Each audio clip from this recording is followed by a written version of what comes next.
gradual movement, step by step by step. It is called evolution. Evolution is not an overnight concept. It's not a revolution, it's an evolution. It takes some time.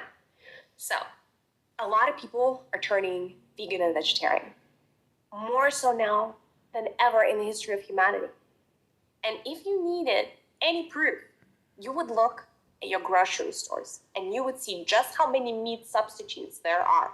You would see just how many dairy substitutes there are compared to even 5 years ago, compared to 10 years ago. God forbid you try to compare it to 30 years ago. There was nothing there. Why is that? And you can give me like, oh, I don't know, because all these companies, are trying to be really nice and conscious and everybody's worried about global warming.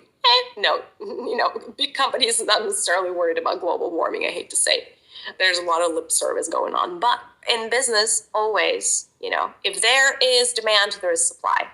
So what this tells you is there's so much demand now for people wanting to consume things that are other than dairy, that humanity has manifested all of this supply.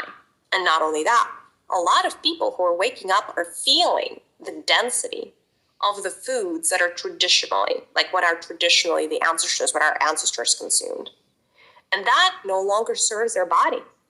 For a lot of people, they're going to start having an aversion to those foods. Like an aversion, or they're seeking to substitute. It's almost like you're subconsciously seeking to do a spring cleaning. Not everybody feels the urge, but some of you are going to feel that drive. And it usually is in stages. There are like waves, actually. So this transition is not meant to happen overnight. And you always have the 10% of humanity that kind of patches out, almost like splits itself from the collective and steps into that next phase of transition. So what is the first phase of transition? The first phase of transition is giving up the red meat. The very, very, very first step that you would do if you're seeking to transition and lighten up, if you want to heal your body, if you want to heal your soul, if you want to be better prepared for the future. By the way, for those of you that have been asking me, Maria, how do we prepare ourselves for what is to come in the next 5, 10, 20, 30 years? You have been asking. This is the answer, you guys. Food. You got to start changing your food. I'm usually not prescriptive. You can do whatever you want. But if you choose to change one thing, change what you eat. Because that is the first domino. Okay, so what are the stages? Stage 1, giving up red meat. Very simple stage. Red meat is the densest. Again, let me actually take a step back because I can already tell, the number one thing you guys are all going to worry about is proteins. How do I survive without it? Science, does she have scientific backing? Let me make this very easy. There's going to be absolutely nothing in this video about science backing because science doesn't know what's going on. I hate to say this, science doesn't know that human beings are supposed to turn into prana-eating species. And if you find a scientist that knows that, they're probably no longer a scientist. They probably have moved on with their lives.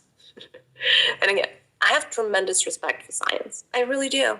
In this particular instance, science may be more of a hurdle for you to overcome than something that's going to help you understand, something that's going to help you heal. It is what it is. Giving up red meat is that first baby step. Depending on how quickly your body adapts, you may need 10 years at this stage, or you may need 10 days at this stage. Nobody can tell you for sure. I cannot tell you specifically right now. I can give you percentages, right? But you're going to have to start developing a relationship with your own physical body so you don't press. You don't push it harder than it is willing to go with you right this second. By the way, if you're like a married couple trying to go on this journey of Let's go prepare for the future. Let's change how we eat, what we eat, etc. Two of you may be moving at different paces. Allow yourself that. Allow one person or somebody to move at a slower pace than you. And the same goes the other way around. Allow another person to move faster than you. If your body takes longer to adjust, don't hold your partner hostage. Allow them to eat a different diet. Prepare 2 types of meals if that's what it's going to take. Step 2, giving up all meats, right? So whatever is left once you have given up the red meats. So poultry isn't there. That's the second step. By the way, if I may volunteer alcohol to be on the level of the red meats, please. I know it's kind of just a disclaimer, right? Obviously you do whatever you want, but in terms of density, alcohol is right there with the red meats. So in fact, I would probably, it's really hard to pick which one is, it's more beneficial to give up. Red meats or alcohol, maybe even alcohol. Maybe even that even wins over the red meats. When you give up the red meat, you don't just give up the density of the physical fibers. You give up the karma that goes with consuming somebody else's flesh. And not just somebody else's flesh, but I said this before and I will say this again. Animals, the animal kingdom, does not have a sacred contract to feed humanity, no matter how much you guys would like to believe otherwise. Cows, pigs, chickens, and everybody else you could be consuming does not have a sacred contract to feed you. I hate to say this. No matter how much you like chicken wings, no matter how much you like steak, no matter how much you like barbecue, and no matter how much you like ribs, those beings did not sign up to be your food source. They are experiencing slavery in the same way that it used to be that humanity enslaved other human beings.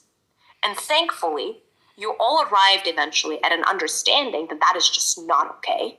There is slavery still around on planet Earth. That slavery is called a meat-eating industry, or fish for that matter. For as long as you consume dead animals, you are supporting slavery. And you may throw as many rotten tomatoes at me as you'd like. It does not make this any less true. Because a species that has never committed to feeding another species